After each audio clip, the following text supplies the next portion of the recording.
¿Quién tuvo mayor responsabilidad en el comienzo de la Guerra Fría? ¿La Unión Soviética o Estados Unidos? Obviamente todos saben que no existe una fecha de inicio de la denominada Guerra Fría. Tampoco existe una persona específica a la que le podamos tirar toda la responsabilidad. Sin embargo, si podemos hacer un repaso de los primeros años posteriores a la Segunda Guerra Mundial para poder sacar algunas conclusiones y generarnos una opinión.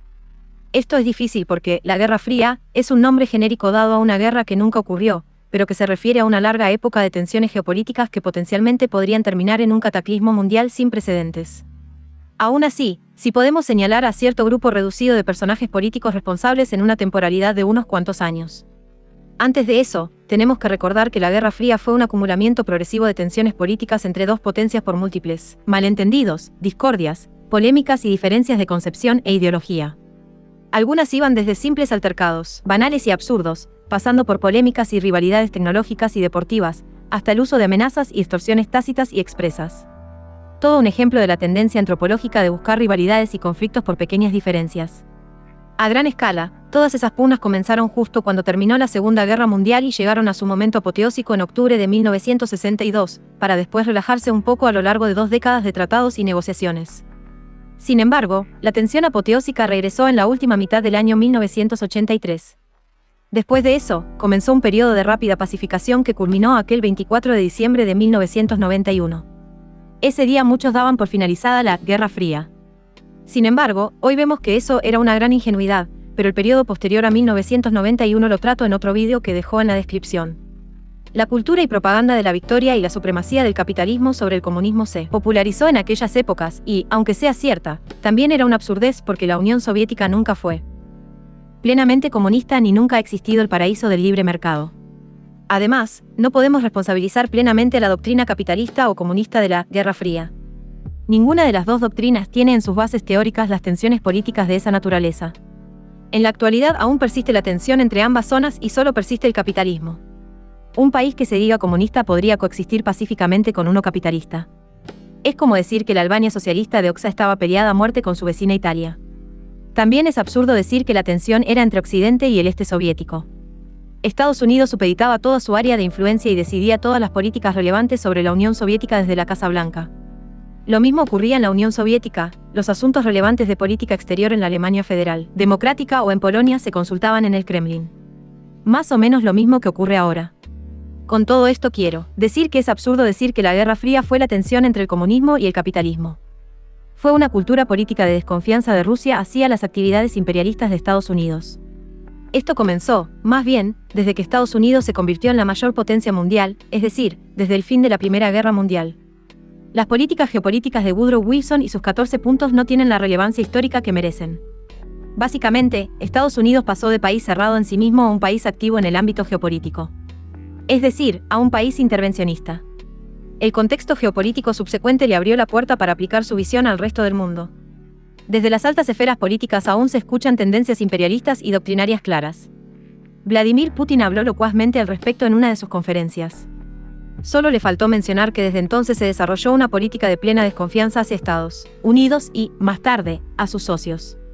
Si esto es un simple ejemplo de complejo psicológico a gran escala o si Estados Unidos ¿tiene realmente políticas imperialistas voraces? Es otro debate.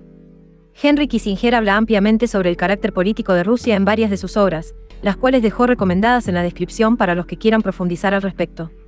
Ahora que está claro la relación histórica entre ambos, quiero centrarme en el año 1945 y unos cuantos años posteriores. ¿Quiénes propiciaron la tensión geopolítica a partir del fin de la Segunda Guerra Mundial? Lo más lógico y razonable es centrarnos en los primeros años de posguerra y en los dirigentes de aquellas épocas, Harry Truman y Joseph Stalin. Con sorpresiva simultaneidad, ambos dirigentes entre el año 1945 y 1953 instauraron, explícita o tácitamente, las políticas exteriores respecto a su contraparte y sus sucesores no harían más que prolongarlas. Las doctrinas geopolíticas fueron la doctrina Truman, redactada en Estados Unidos, y el Cominform, redactado por las altas cúpulas del Kremlin. Hay que decir que la doctrina Truman se instauró antes que el Cominform. De hecho, el Cominform nació en respuesta de la doctrina Truman, en donde se expresa un claro desdén por el comunismo y su expansión. Implícitamente, está redactada de tal manera que expresa su repugnancia por la Unión Soviética. Aunque también hay que aclarar que nacieron en el contexto de la guerra civil en Grecia y en caos en Turquía, en donde los grupos comunistas ganaban terreno. Probablemente, estos grupos eran financiados o apoyados por el Kremlin, de ahí la desconfianza. Si estos grupos en Grecia y Turquía, supuestamente comunistas, estaban realmente apoyados por el Kremlin, ya sabemos quiénes fueron los que arrojaron la primera piedra.